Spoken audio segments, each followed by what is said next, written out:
શ્રીજી મહારાજે જેતપુરમાં 2 વરદાન માગી રામાન સ્વામીને નિમિત્ત બનાવીને આપણને બહુ સુખ્યા કર્યા છે. સત્સંગમાં 8 પહોર આનંદ અને કાયમ દિવાળી. એક વાત છે, જેટલી મહારાજની આજ્ઞા પડે એટલું સુખ, જેટલી આજ્ઞા લોપા અમે હોય તમે હોય પણ એટલું દુઃખ ખરો.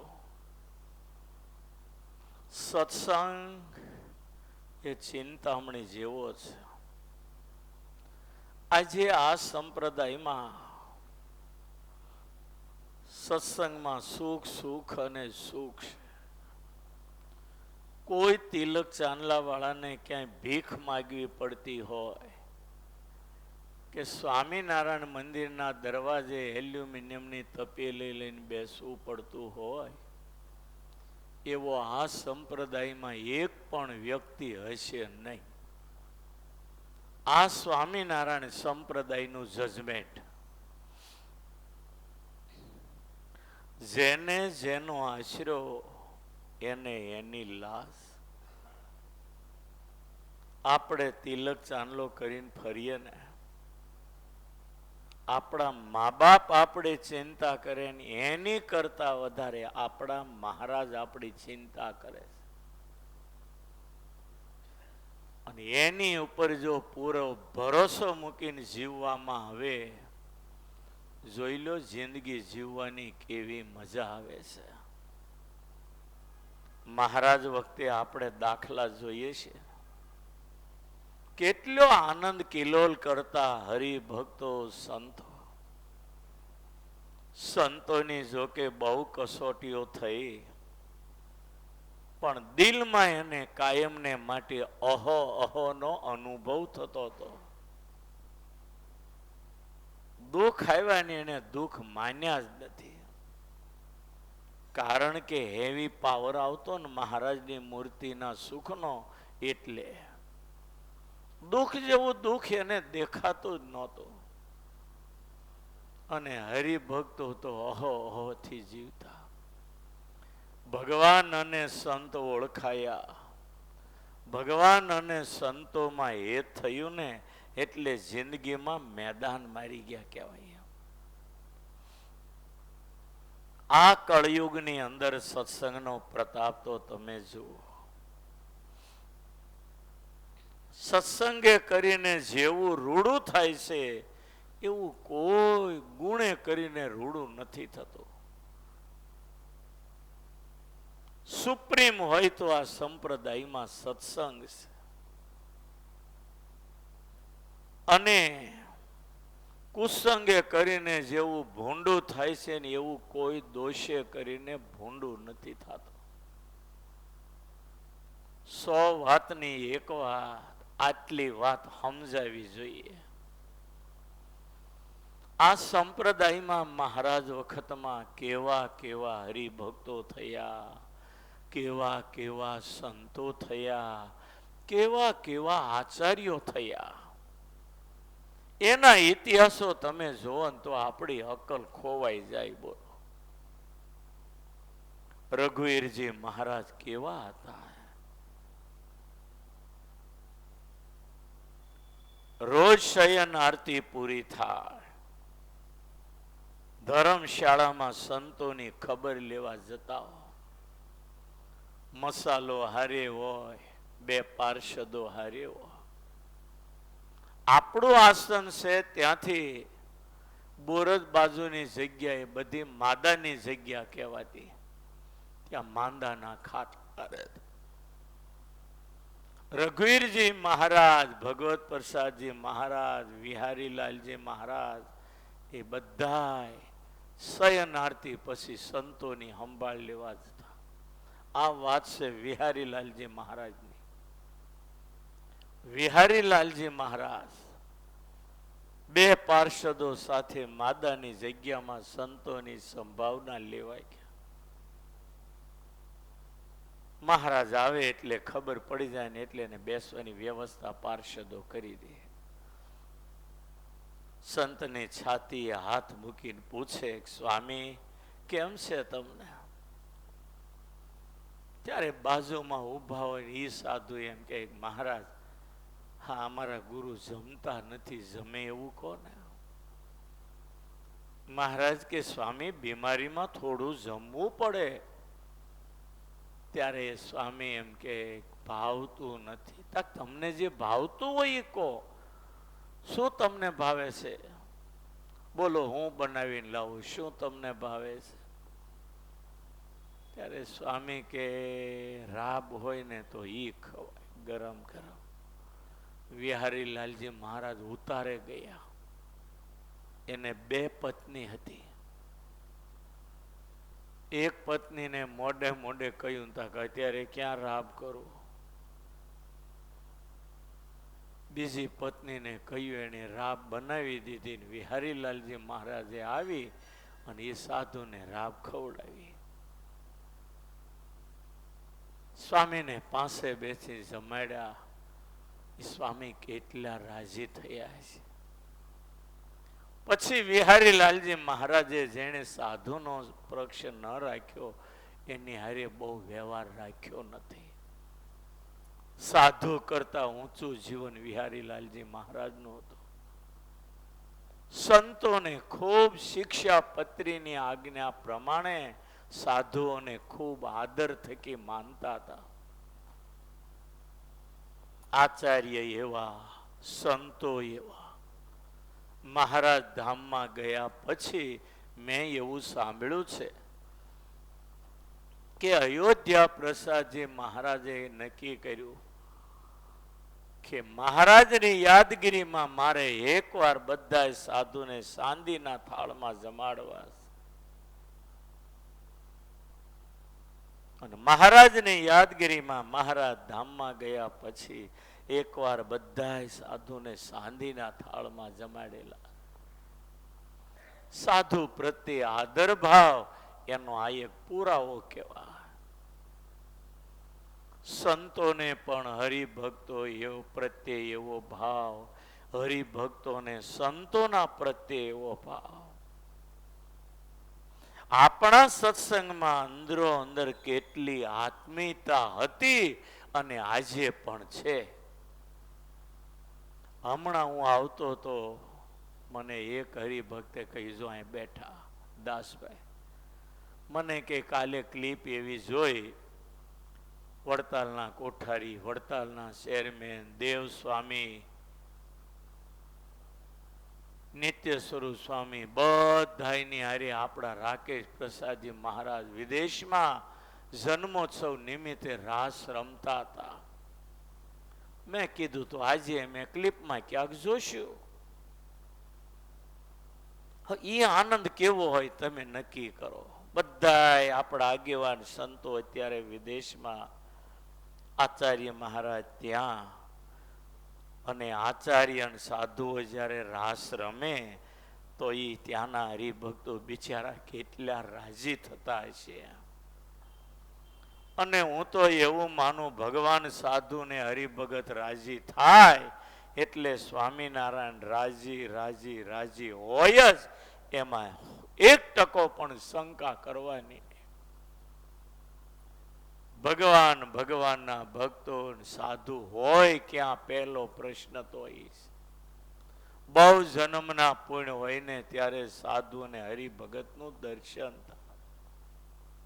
એનો જો મહિમા સમજા, જિંદગીમાં સાધનો બધા ટૂંકા થઈ જાય, સાધનો કરવાની જરૂર ન રહે. ફક્ત ગુણ લેવાથી કેટલું મોટું કામ થાય છે. ભગવાનને પોતાના ભક્તો કેટલા વાલા હતા. પોતાના પ્રાણ કરતાય પણ સાધુને હરિભગત બહુ વાલા હતા. આપણે સાંભળ્યું છે, ગઢડામાં જ્યારે પંક્તિ થાય મહારાજ કસોટો વાળે મૂળજી બ્રહ્મચારીએ તગારો લીધો હોય લાડવાનો. મહારાજના બે હાથમાં બબે ત્રણ ત્રણ લાડવા હોય. સંતોની પંક્તિમાં પીરસે. સંતો ધરાઈ રહ્યા હોય પણ હવે મહારાજના હાથનો પ્રસાદ એટલે ના કેમ પાડવી? કે મહારાજ એક લાડુ મૂકો એટલે મહારાજ બે મૂકે, બે માગે ને ત્યાં ચાર મૂકે. એ તો ભાઈ ચોખા વલવણાના ઘીના, આજની જેવા નહીં વનસ્પતિના. એ 5-5, 10 લાડવા ઉલાળી નાખે ને તો કશું ન થાય, પચી જાય. અને એમાંય પુરુષોત્તમ નારાયણના હાથનો લાડુ હોય. એ સંતો જયારે જમતા હશે ને કેટલો આનંદ આવતો હશે, ક્યારે કલ્પના તો કરી. આ મૃત્યુ લોકની અંદર કરોડો બ્રહ્માંડોનો ધણી લાડુ પીરશે અને અક્ષરધામના મહામુક્તો જ્યારે જમતા હશે, આ જગતના જીવ દર્શન કરે એનું કેટલું મોટું ભાગ્ય છે. જિંદગી એટલી બધી આપણને ભગવાનને મૂલ્યવાન આપી છે ને, આવા લાભ મળે ને ઉઠાવી લેવા. બાકી જિંદગીનો કોઈ ભરોસો નથી. પેટ અને પરિવાર માટે ગમે એટલું કરીને મરી જાવ, તમારો કોઈ નથી, આટલી વાર ડાયરીમાં ચોક્કસ લખી લેજો. અને એ મહારાજ જયારે લીંબ તરુ તળે દાદાના દરબારમાં એ આંબા શેઠ ગઢાળી વાળાની દૂધપાક માલપુડાની રસોઈ હોય. કાલે મને કોકે કીધું હતું કે તમે વડોદરા ભણતા ત્યારે અમે આવ્યા હતા અને તમે દૂધપાક અને માલપુડા મને જમાડ્યા હતા. દૂધપાક માલપુડાની રસોઈ એટલે ખાનદાન શેઠિયો હોય ને એની હોય. દૂધપાક માલપુડા એટલે રસોઈનો રાજા કહેવાય. આ બાપભાઈ માંડવા વાળા લગભગ કહેતા હતા. મને કાલે અમે વડતાલથી આવતા હતા કે અમે વડોદરા આવ્યા ને તમે દૂધપાક ને માલપુડા જમાડ્યા. માલપુડા જેને ન ખાધા ઉશી આંગળી કરો જી. નથી ખાધા માલપુડા? ઓહો, અરે અહીં ક્યારેક માલપુડાનું જમણ કરવાની જરૂર છે. ઘેબર અને માલપુડા. ઘેબર તો લગભગ કોઈએ નહીં જોયા. ઉશી આંગળી કરો જેને ઘેબર ન જોયા હોય તે. ઘેબર પણ જોયું નથી. છાણા જેવા હોય.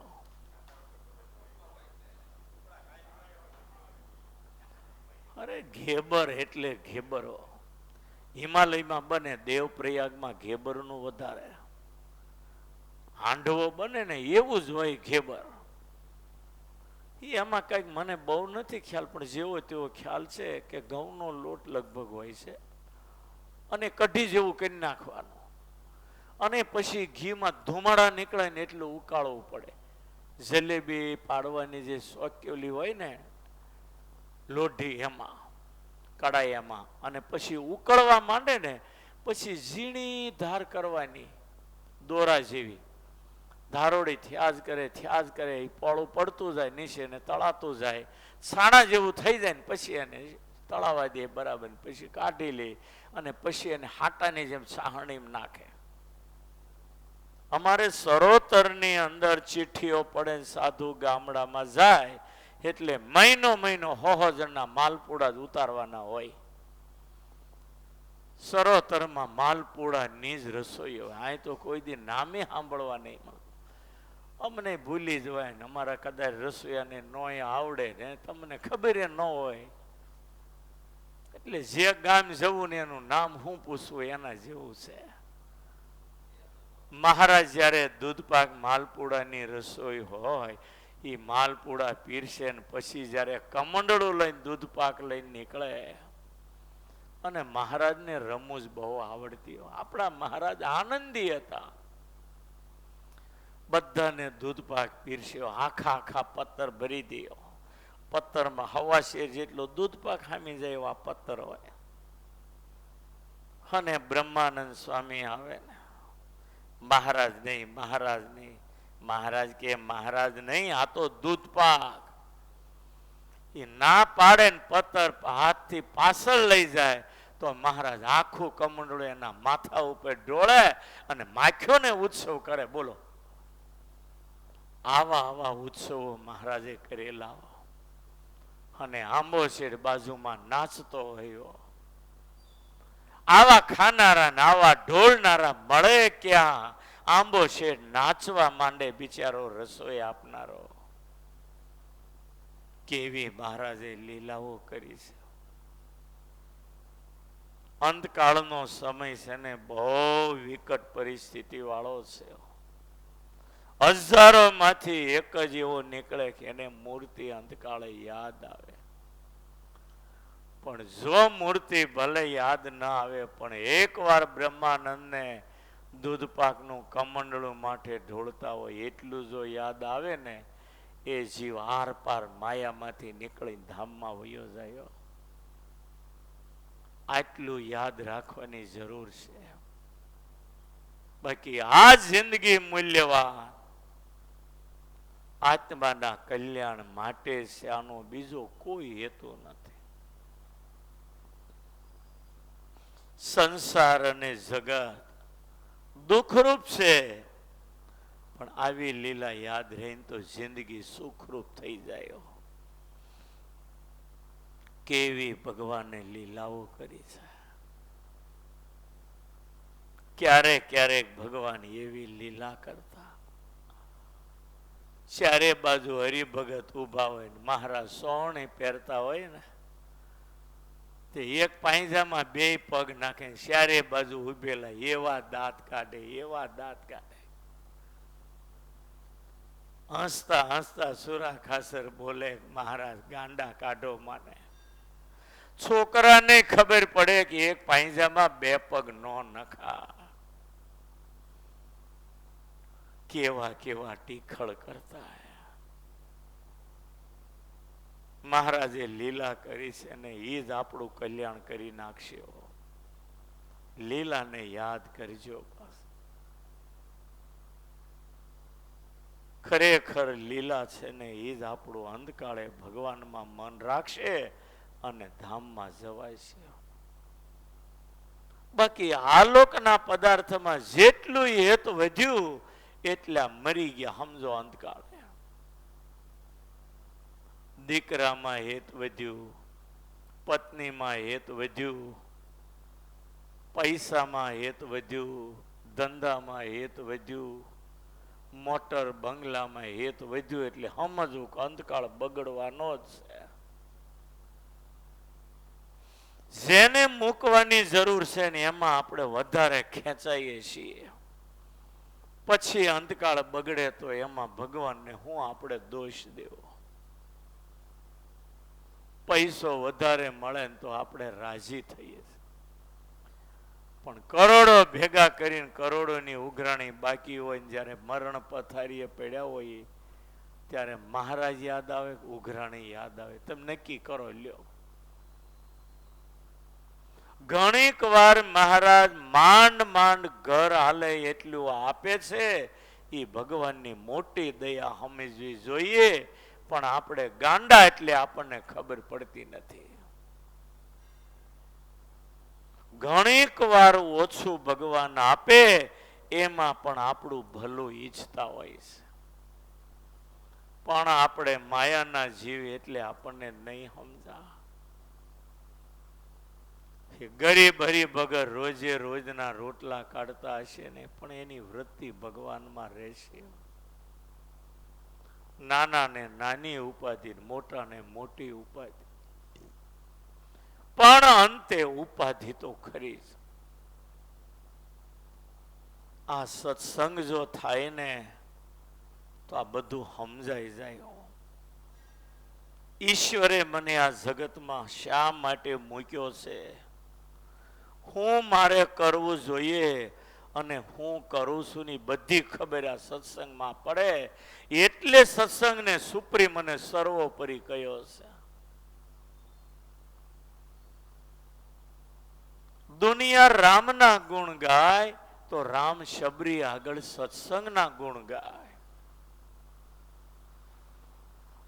દુનિયા કૃષ્ણના ગુણ ગાય તો કૃષ્ણ ઉદ્ધવની આગળ સત્સંગના ગુણ ગાય. આપણે સ્વામિનારાયણનો મહિમા ગાઈએ તો સ્વામિનારાયણ ભગવાન ગામે ગામ સત્સંગનો મહિમા કહેતા. સત્સંગ છે એ જડીબુટ્ટી, જીવન જીવવાની જડીબુટ્ટી છે. ગમે તે વાત કરો, આખે સત્સંગમાં જ એનું બીજ લાવીને મૂકવું પડે. અને એટલા માટે સત્સંગ એટલે શ્રવણ ભક્તિ, સંતોના મુખની વાણી સાંભળવીને એને શ્રવણ ભક્તિ કહેવાય. 9 પ્રકારની ભક્તિ, એમાં પહેલો નંબર આવતો હોય તો સત્સંગનો, એ શ્રવણ ભક્તિનો. શ્રવણમ કીર્તનમ વિષ્ણુ સ્મરણમ પાદ સેવનમ અર્ચનમ વંદનમ દાસ્યમ સખ્યમ આત્મ નિવેદનમ. પ્રહલાદે શાળાની અંદર બાળકોને આ 9 પ્રકારની ભક્તિ કહી છે ભાગવતના 7મ સ્કંદમાં. શ્રવણમ કીર્તનમ વિષ્ણુ સ્મરણમ પાદ સેવનમ અર્ચનમ વંદનમ દાસ્યમ સખ્યમ આત્મ નિવેદનમ. આ જ વાત મહારાજે પણ દોહરાવીને કરી છે. સત્સંગથી જ આપણું ઘડતર થાય. બાકી સત્સંગ નહીં કરતા હો, કથા વાર્તામાં નહીં બેસતા હો, એનામાં મહારાજના શબ્દો છે ક્યારેય રૂડા ગુણ આવતા નથી. એટલે સત્સંગ તો કરવો. ઘરે ધાર્મિક પુસ્તકનું વાંચન રાખવું, મંદિરે અહીંયા પુસ્તક હોય તો એ વાંચવું, માળા ફેરવવી, દંડવટ કરવા, પ્રદક્ષિણા કરવી, ભગવાનની આગળ કીર્તન બોલવા, એમાં મહારાજનો બહુ મોટો રાજીપો. ડાયાભાઈ ક્યારેક ક્યારેક મંગળા પછી વંદુ પૂરું થાય અને ડાયાભાઈ પદ બોલતા હોય ને, સંત ભવનમાં હું સાંભળું, મને આમ મન શાંત થઈ જાય. કેટલા સરસ કીર્તનો બોલે. શણગાર આરતી પૂરી થાય એટલે વિનુભાઈ તરત ચોપડી લઈને ઊભા હોય. કેટલા સરસ કીર્તન બોલે. વડોદરામાં અંબાડી, હાથી ઉપર અંબાડીમાં મહારાજ બેઠા હો, આખી વડોદરાની સવારી દેખાડી દે. કે મહારાજે જે લીલાઓ કરી છે ને, એકલા બેઠા યાદ કરીએ તો આપણી આંખમાં આહુડા જ બંધ ન થાય. જગતનો નાથ લાડુબા પાસે વડતાલ જવાની રજા માગે. હું આ વાત નાની લાગે તમને? કરોડો દેવતાઓ જેને હાથ જોડીને આજ્ઞાની રાહ જોઈને ઉભા હોય, એ મોટી બાને હાથ જોડીને એમ કે મોટી બા રજા આપો તો અમે વડતાલ રામનવમીનો સમયો કરવા દે. અને તે દી મોટી બા હાથ જોડીને એમ કે મહારાજ જાઓ, હવે રામનવમી દૂર નથી. ચોકમાં ઉભેલા પ્રેમાન સ્વામી પ્રેસ રિપોર્ટર તરત આનું કીર્તન બનાવી નાખે. માણકી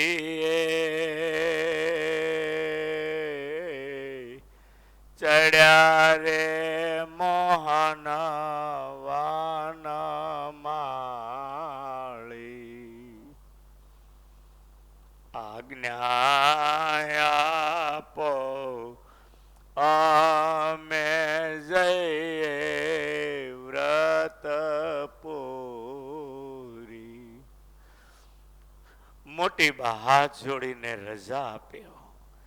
જાઓ પ્રભુ રામ નમે નતે દોર.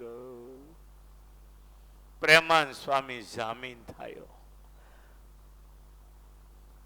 પ્રેમાનંદ સ્વામી એમ કે હાજર હાજુરું છો.